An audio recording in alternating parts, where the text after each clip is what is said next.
Mike here, glad you could join me. Now what you're looking at here is the Unity game engine. And I've been working on video games modeling. I made this rock background back here. And we are planning to release a game. Now the object of this game is, all you gotta do is just take this rocket, kind of plop it on the pad here, and it goes to the next level. Now if you're good enough at making these games, you can win an award from Unity.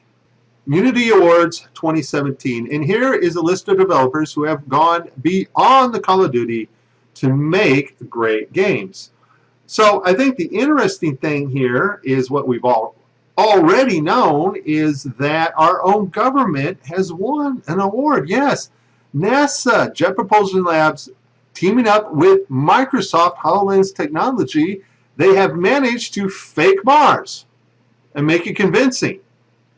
And so what does Unity do? Well, Unity awards them. Hey, great job, guys. You're going to fool the people of the world when you claim to land on Mars. Because really, it's going to be a video game. Pretty messed up. Now, speaking of virtual reality, let's talk about the ISS Fake Station. Okay, to pull this off, you need to have a stage prop. And the stage prop here is a hall section of the ISS.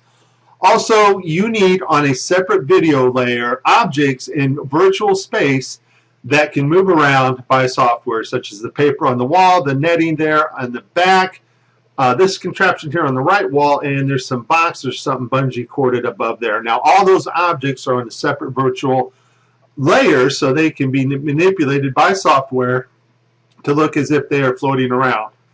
And of course, our three stooges here who are pretending to be astronauts. These guys are also on a separate video layer. And what makes it even worse, they're not even in the same room together.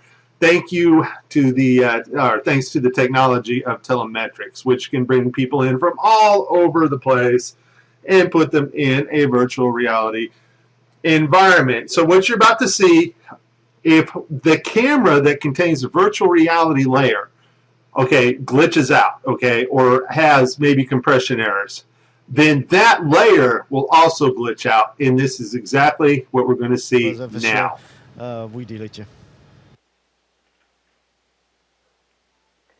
Thank you very much again. Thank you for your time. Have a good flight and many more exciting experiments on the orbit. Thanks a lot.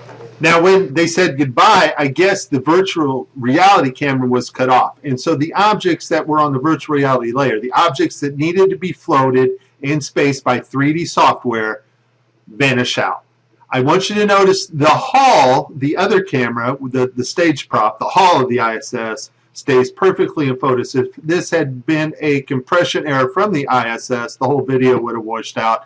But only the virtual reality layer gets washed out here.